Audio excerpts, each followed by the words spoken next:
வாஸ்து சாஸ்திரம் நம்ம படிக்கிறோம்.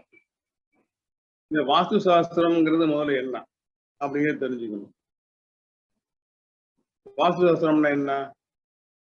இருப்பு சாஸ்திரம் அப்படின்னு தமிழ்ல சொல்லலாம்.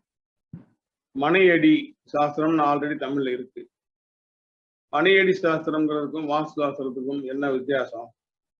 ரெண்டும் ஒரே பொருளை தான் குறிக்குது. வாஸ்து சாஸ்திரம் அப்படின்னா இருப்பு சாஸ்திரம்னு அர்த்தம். இருப்பு சாஸ்திரம் அப்படிங்கிறது நம்ம எங்க இருக்கிறோம் அப்படிங்கிறது சம்பந்தப்பட்ட விதிகள். அந்த எங்க இருக்கிறோம் அப்படிங்கிறதுல முதல் விஷயமா வர்றது நம்ம உடம்பு தான். நம்ம உடம்புலதான் அந்த உயிர் இருக்கு. அப்ப இந்த உடம்புக்கான விதிகள் என்ன? இந்த உடம்புக்கு என்ன வேணும்? இந்த உடம்புக்குள்ள உயிர் இருக்கு. இந்த உயிரோடைய வீடாகத்தான் இந்த உடம்பு செயல்படுது. அப்ப அந்த உயிர் உடல் ரெண்டு வேற வேற. அந்த உயிர் இந்த உடம்புல இருக்கணும்னா இந்த உடம்பு அதுக்கு வேணுங்கிற உணவை கொடுத்தா தான் அது இருக்க முடியும் அப்படிங்கிறது சாஸ்திரம், அப்படிங்கிறது விதி, அப்படிங்கிறது சட்டம். ஆக இந்த உயிருக்கு தேவையான உணவு என்ன அப்படின்னா முதல்ல உயிருங்கிறவர் யாரு அப்படின்னு தெரிஞ்சுக்கணும். நான் சொல்லியிருக்கிறேன், இது என்னுடைய லாஜிக்கு. உயிருங்கிறது எலக்ட்ரோ மேக்னட்டிக் ஆட்டம், மின்காந்த அணு. நம்ம உடலுக்குள்ள அந்த மின்காந்த அணு வந்ததுக்கு அப்புறம் அதுக்கான உணவை இந்த உடல் தான் கொடுத்தாகும். வெட்ட வெளியில மின்காந்த அணு இருக்கும்போது வெட்ட வெளியில அதுவே அதுக்கு தேவையான உணவை சமைச்சுக்கிறோம், சாப்பிட்டுக்கிறோம், அது இருந்துக்கிறோம். உடலுக்குள்ள வந்த பின்னாடி இந்த உடல் அதுக்கு தேவையான உணவாகிய மின்சாரத்தை கொடுத்தாகணும். அந்த மின்சாரம் அப்படிங்கிறது இந்த உயிருக்கான உணவு. அந்த மின்சாரத்தை இந்த உடல் உற்பத்தி பண்ணணும். அந்த மின்சார உற்பத்திக்கு தேவையான விஷயங்கள் ரெண்டு: வெப்பம், காந்தம். வெப்பத்தையும் காந்தத்தையும் இந்த உடல் எவ்ரி செகண்ட் எடுக்கணும். அந்த மின்சாரமும் காந்தமும் இணைஞ்சா காந்தமும் வெப்பமும் இணைஞ்சா மின்சாரம் கிடைக்கும். எவ்ரி செகண்ட் இந்த செயல் நடந்துகிட்டு இருக்கணும். அப்பதான் இந்த உடலுக்குள்ள உயிர் இருக்கும். இது பொதுவான விதி. உடல்ல இருந்து உயிர் போறதுக்கு காரணங்கள் மெடிக்கலா, மருத்துவ ரீதியா ஆயிரம் விஷயங்கள் இருந்தாலும் அதனுடைய அடிப்படை இதுவாகத்தான் இருக்கும். இது ஆராய்ச்சிக்குரிய விஷயம். வெப்பத்தை இழக்கிறதுக்கு காரணம் என்ன? காந்தத்தை இழக்கிறதுக்கு காரணம் என்ன? வெப்பத்தை இழக்கிறதுக்கு காரணம் மெடிக்கலா நிறைய இருக்கு. ஆனா காந்த சக்தியை பத்தி மெடிக்கலா இருக்காங்கிறது எனக்கு தெரியல. பட் இது ரெண்டு தான் அடிப்படை. இப்ப வாஸ்து சாஸ்திரம் அப்படிங்கிற இந்த சொல் வடமொழி சொல் தான், தமிழ் வார்த்தை இல்லை, தமிழ் மொழி இல்லை. இப்ப தமிழ் இதான சரியான தமிழுக்கு சரியான வார்த்தை எதுவாக இருக்க முடியும்? யாருக்காவது தெரியுமா? வாஸ்து அப்படின்னா முதல்ல அது என்ன பொருள்? வாஸ்துனா இருப்பதுன்னு அர்த்தம். அது வாஸ்து கூட கிடையாது. சரியான அந்த மொழியில அதனுடைய உச்சரிப்பு என்னன்னா வஸ்து. வஸ்துங்கிறது தான் நம்ம வாஸ்துன்னு சொல்லிக்கிறோம். இருப்பது அப்படின்னு அர்த்தம். தமிழ்ல அதுக்கு சரியான வார்த்தை இருப்பு. இருப்பு சம்பந்தப்பட்ட விஷயத்தை பேசுறோம். இருப்பு அப்படின்னா இருப்பது அப்படின்னு அர்த்தம். இருப்பு. அத நம்ம படிக்கிறோம். வாஸ்து சாஸ்திரம்ங்கிற சொல்ல வேண்டியதில்லை. இருப்பியல், தாவிரவியல், வானவியல் படிக்கிறோம் இல்லையா? அது மாதிரி இருப்பு இயல், இருப்பினுடைய இயல்பு எப்படி இருக்கணும் அப்படிங்கிறதுல எப்படி இருந்தா என்ன செய்யும், இருப்பு இயல். இதுக்கு சரியான தமிழ் வார்த்தை இருப்பியல். இருப்பியல். இதுதான் சரியான வார்த்தை. நம்ம படிக்கிற சப்ஜெக்ட் வந்து இருப்பியல் தமிழ்ல. இப்ப இந்த இருப்பியல் உயிரின் இருப்பை இயம்புவது. உயிரின் இருப்பு இந்த உடலுக்குள்ள இருக்குது. இந்த உடல்ல இருந்தா இந்த உயிருக்கு தேவையான உணவை இந்த உடல் சமைச்சு கொடுக்கணும். இந்த உடல் வந்து இந்த உயிருடைய கட்டடமா இருக்கு. பொதுவா நமக்கு மின்சாரம் உற்பத்திக்கு தேவையான அந்த வெப்பத்தையும் காந்தத்தையும் நம்ம இருக்கிற இந்த பூமியில நமக்கு அந்த மின்சாரத்துக்கு உற்பத்திக்கு தேவையான காந்தமும் வெப்பமும் 2 திசையில இருந்து நமக்கு கிடைக்குது. வடக்கு திசை, கிழக்கு திசை. வடக்கு திசை காந்தத்தின் ஆதாரமா இருக்கு. கிழக்கு திசை வெப்பத்தின் ஆதாரமா இருக்கு. அதுக்கு காரணம் சூரியன். கிழக்குல சூரியன் உதிக்கிறாரு, மேற்குல மறைகிறாரு. மறையும் போது வெப்பம் குறையுது. உதிச்சு மேல உச்சி வரைக்கும் வரும்போது வெப்பம் அதிகரிக்குது. உச்சியிலிருந்து மறைகிற வரைக்கும் வெப்பம் குறையுது. அதனால கிழக்கு பகுதியை நம்ம இன்கமிங் ஏரியான்னு சொல்றோம், மேற்கு பகுதியை அவுட் கோயிங் ஏரியான்னு சொல்றோம். வெப்பத்தை இழக்கும் திசைன்னு சொல்றோம் மேற்கு வெஸ்ட். இது நார்த் சவுத் அப்படின்னு எடுக்கும்போது நார்த் வந்து வெப்பத்துக்கு காந்தத்துக்கு ஆதாரமா நார்த் ஸ்டார் இருக்கு. இந்த நார்த் ஸ்டாருங்கிறது தான் இந்த பால்வெளி மண்டலத்துல, நம்ம இருக்கிற பால்வெளி மண்டலத்துல கேலக்டிக் சென்டரா இருக்குது. நம்ம கேலக்சியில அதோட சென்டரா, அதுதான் சென்டரா இருக்கு. அந்த கேலக்சி சென்டரா இருக்கிற நார்த் ஸ்டார் சூரியனையுமே கண்ட்ரோல் பண்ணி வச்சிருக்கு. சூரியனுக்கே அவர் தான் தாய். அந்த நார்த் ஸ்டார் கண்ட்ரோல்ல தான் சூரிய மண்டலமே இருக்கு. வடக்கு நமக்கு நேர் வடக்குல தான் சூரியன் இருக்கார், சாரி நார்த் ஸ்டார் இருக்கார். அப்ப நமக்கு அந்த ஈர்ப்பு விசை நமக்கு இருக்கிறது, பூமியில இருக்கிற இயல்பான ஈர்ப்பு விசை ஆதாரம் வந்து நார்த் ஸ்டார் தான்.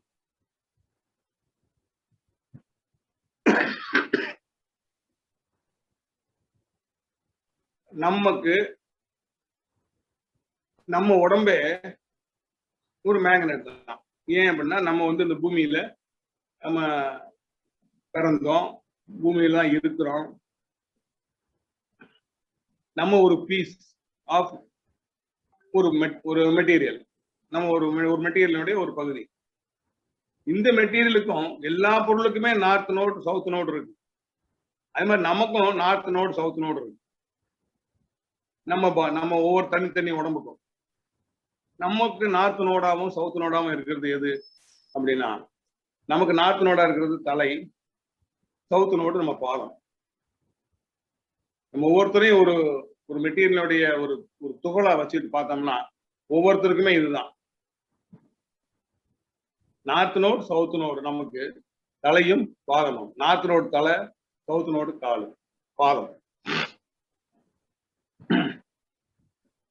எல்லா பொருளுக்குமே அப்படித்தான். உலகத்துல இருக்க எல்லா பொருளுக்குமே நார்த் நோடு சவுத் நோடு இருக்கு. நம்ம காந்த விசையை நமக்கு பூமியும் கொடுக்குது, வெட்ட வெளியில நம்ம ரிசீவ் பண்றோம். பூமி ஈர்ப்பு விசைய மட்டும்தான் அதனுடைய ஒரே செயலா வச்சிருக்கு. ஒரு காந்த பொருள்ல ஒரு சாதாரண ஒரு இரும்பு துண்டை போட்டோம்னா அது எப்படி காந்தமா மாறுதோ அதே போலதான் இந்த பூமிங்கிற ஈர்ப்பு விசை கொண்ட இந்த காந்த துண்டு, பூமியே ஒரு காந்த துண்டு, அதுல நம்ம இருக்கிறோம்னா நமக்கும் அந்த காந்த தன்மை இருக்கு. ஆக பூமியும் நமக்கு காந்தத்துக்கு ஆதாரமா இருக்கு. புரியுதா?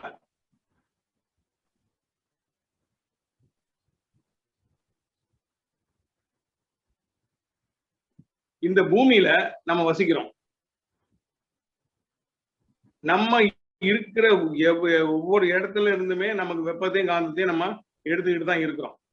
ஆனா ஒரு இடத்துல நிலைப்பட்டு நம்ம அந்த காந்தத்தை ரிசீவ் பண்றது இல்லை. நம்ம ஒரு இடத்துல இருக்கிறது இல்லை, நம்ம மூவ் பண்ணிட்டே இருக்கிறோம். ஒரே இடத்துல நிலைப்படுறது எங்க அப்படின்னா நம்ம சயனம் பண்ற இடத்துல மட்டும்தான் ஒரே இடத்துல நிலைப்படுறோம். ஆக அந்த நிலைப்பட்ட நிலையில தான் அந்த இடத்தினுடைய தன்மை நம்மளை சார்ஜ் பண்ணும்.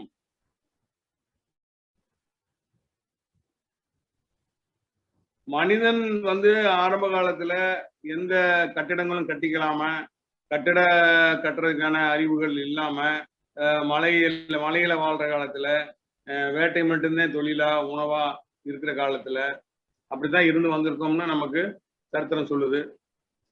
அந்த காலத்திலயுமே மிருகங்கள் இருந்து தன்னை காப்பாத்திக்கிறதுக்கும், மழை வெள்ளத்துல இருந்து காப்பாத்திக்கிறதுக்கும் இருப்பிடங்களை ரொம்ப பாதுகாப்பா அமைச்சுக்கிட்டாங்க. அப்ப கட்டடம் கட்டுறது தெரியாது அவங்களுக்கு. அப்ப எப்படிப்பட்ட அமைப்புகள்ல அவங்க வசிச்சிருக்காங்க அப்படின்னு பார்க்கும்போது, மலை குகைகள்லயும் மர பொந்துகள்லையும் மரத்து மேல ஏதாவது ஒரு பரன் மாதிரி கட்டியும் வந்து அவங்களுடைய இருப்பிடத்தை உண்டாக்கியிருக்காங்க. அப்ப அந்த இருப்பிடங்கள் தான் அவங்க சயனம் பண்ற இடமா இருந்து அவங்களை சார்ஜ் பண்ணிருக்கு. அந்தந்த இடங்கள் ஒரே மாதிரி இருந்திருக்க வாய்ப்பு இல்லை. அப்ப ஒவ்வொரு இடத்துக்கும் ஒரு தனிப்பட்ட தன்மை இருக்கு. அந்த தனிப்பட்ட தன்மை பாசிட்டிவா நெகட்டிவாங்கிற பொறுத்து அந்த இடத்துல இருந்தவங்களுடைய வாழ்வு தாக்கங்கள் இருந்திருக்கும். நம்ம சமுதாயத்துக்கு அறிவாத்தான் இருந்திருக்கு, பொது அறிவாத்தான் இருந்திருக்கு. எந்த நூலும் வெளிவரதுக்கு முன்னாடியே பொது அறிவா தான் இருந்திருக்கு. அந்த படிக்கு தான் அந்த காலத்துல ஊர் அமைப்புகள்லாம் அமைஞ்சிருக்கு. நம்ம சமுதாயமே ஆற்றங்கரை குடியிருப்புகளை கொண்ட சமுதாயம். ஒரு ஆறு இருந்தா அந்த ஆத்தங்கரையில தான் வந்து நாகரிகம் வளர்ந்துருக்கு. அதுக்கு நம்ம நாட்டுல மட்டும் இல்ல, நம்ம தமிழ்நாட்டுல மட்டும் இல்ல, இந்தியா முழுசுமே அதுக்கான சான்றுகள் இருக்கு. எல்லா ஊர்களுமே அந்த காலத்துல அமைந்த ஊர்கள் எல்லாமே ஒரு ஆறு இருக்குன்னா அந்த ஆத்தினுடைய தெற்கு பகுதியில தான் ஊர் அமைஞ்சிருக்கு, வடக்கு பகுதியில விவசாயம் பண்ணியிருக்கிறாங்க. அப்ப இதுல என்ன விஷயம் நமக்கு தெரிய வருது? தெற்கு பக்கமா ஊர் அமைஞ்சதுன்னா அப்ப அந்த ஊருடைய வாட்டம் எப்படி இருக்கும் யோசிச்சு பாருங்க. அந்த பூமி வாட்டம் எப்படி இருக்கும்? ஆத்த நோக்கியும் தண்ணி இறங்கும். அப்ப நார்த் ஸ்லோப்பா தண்ணி இறங்கும். நார்த் பக்கமா மழை பெஞ்சா தண்ணி பூரா ஆத்துக்கு தானே ஓடும். அப்ப அவங்களுக்கு ஆத்துக்கு சவுத்துல அவங்க ஊர் அமைஞ்சிருக்குன்னா அப்ப அவங்களுக்கு ஆறு எங்க அமைஞ்சிருக்கு? நார்த்ல அமைஞ்சிருக்கு. அப்ப பூமி வாட்டம் நார்த் ஸ்லோப்பா இருக்கும். பொது விதி இப்ப கூட சொல்றாங்க, தெற்கு பார்த்த வீடு தான் சிறப்பு, செல்வ செழிப்பா இருக்கும்னு சொல்லி. அப்ப தெற்க பார்த்த வீட்டுக்காரன் ஏன் சிறப்பா இருந்திருப்பான்? எல்லா வீட்லயும் வெளியே திண்ணை இருக்கும். அப்ப தெற்கு பார்த்த வீட்டுக்காரன் வெளியே திண்ணை போட்டிருப்பான். எங்க போட்டிருப்பான்? அந்த வீட்டுக்கு சவுத்துல, சவுத் வெஸ்ட்ல, சவுத் ஈஸ்ட்ல திண்ணையை போட்டிருப்பான். தெருவுல இருந்து வந்தவங்க எல்லாம் போனா உட்காந்து பேசுற மாதிரி. அப்ப அந்த திண்ணை வந்து அந்த சைட்டுக்கு சவுத் ஸ்ட்ராங்கான ஒரு பாரமான அமைப்பா அமைஞ்சு அது செயல்பட்டு இருக்கு. இதே இதுக்கு ஆப்போசிட்ல ஒரு மனைப்பிரிவு உருவாகி அவனுக்கு வடக்கு பார்த்த வீடாகி அவனும் இவனை மாதிரியே வடக்குல திண்ணை போட்டு உட்காந்துருந்தானே அவன் என்ன இருப்பான்? அவனுக்கு தெற்கு பக்கம் கொள்ளை வச்சிருப்பான். அப்ப அந்த மாதிரி அமைப்புகள் நமக்கு ஒரு ஊர் வந்து நாட்டு வட்டமா இருந்தாலும் அந்த ஊருக்குள்ள அமைகிற வீடுகள் மனைப்பிரிவுகள் வெவ்வேறு விதமா தான் அமையும். அப்ப அந்த காலத்திலேயே வந்து வலுத்தவன் இருந்திருக்கிறான், வலு விளந்தவன் இருந்திருக்கிறான், எல்லாமே இருந்திருக்கு. அப்ப நார்த் ஸ்லோப்ல இருக்கிற ஊர்ல இருக்கவன் எல்லாருமே வலுவானவனா அப்படிலாம் இல்ல. சில அமைப்புகள் வலுவான அமைப்புகளா கொடுத்துருந்தா வலுவா இருந்திருப்பான். அப்போ ஒரு மனுஷன் வலுத்தவனா இருக்கானா வலு விளந்தவனா இருக்கானா அப்படிங்கிறதுக்கு காரணம் அவனுடைய இருப்பிடம் தான். செடியில முக்கியமான விஷயம் எதுன்னு கேட்டீங்கன்னா சரௌண்டிங்ஸ் தான். இந்த சரௌண்டிங்ஸ் சுற்றுப்புறம் அப்படிங்கிறது இப்ப நமக்கு இந்த ஆறை பத்தி பேசுறோம். வடக்கு பக்கம் ஆறு இருந்தா எனக்கு நார்த் ஸ்லோப் கிடைச்சிரும் நம்ம பேசுறோம். அது எதை குறிக்குதுன்னா சுற்றுப்புறத்தை குறிக்குது. நம்மை சுற்றி என்ன இருக்குது அப்படிங்கிறத பொறுத்தா நமக்கு என்ன கிடைக்க போகுதுங்கிறது முடிவாகுது. நம்மை சுற்றி என்ன இருக்குதோ அதுதான் நமக்கு பொட்டன்சியலா இருக்கு. என்னை சுற்றி இருக்கிறதா எனக்கு கிடைக்க போகுது. பொதுவா சொல்றேன். இந்த பொதுவான இதை வந்து எப்படி எல்லாம் எடுத்துக்கலாம். இப்ப நம்ம ஒரு ஊர்ல இருக்கிறோம். அந்த ஊர்ல நமக்கு என்னெல்லாம் கிடைக்குமோ அங்க அந்த ஊர் என்னெல்லாம் வச்சிருக்கோ அது மட்டும் தான் நமக்கு கிடைக்கும். அப்படி கூட வச்சுக்கணும். என்னை சுற்றி என்ன இருக்கிறதோ அதான் என்னுடைய பொட்டன்சியல், எனக்கு கொடுப்பனை. இந்த ஊர்ல இதான் இருக்கு. இந்த சுற்றுப்புறத்துல காந்தம் வரும் திசையான வடக்கும் வெப்பம் வரும் திசையான கிழக்கும் என்ன மாதிரியான பொட்டன்சியலை வச்சிருக்குது? கிழக்கு திசை வெப்ப திசை, அது கொடுக்க தயார். அதை ரிசீவ் பண்றதுக்கான நிலை நம்மளை சுற்றி எப்படி அமைஞ்சிருக்கு? மேற்கு இழக்கும் திசை, அந்த வெப்பத்தை தக்க வைக்கக்கூடிய அளவுல அதனுடைய அமைப்பு இருக்குதா, இல்ல எல்லாத்தையுமே இழந்துட்டு போற அளவுல அமைப்பு இருக்குதா அப்படிங்கிற பொறுத்து அந்த நிலை இருக்கு. அதே மாதிரி தான் வடக்கு தெற்கு.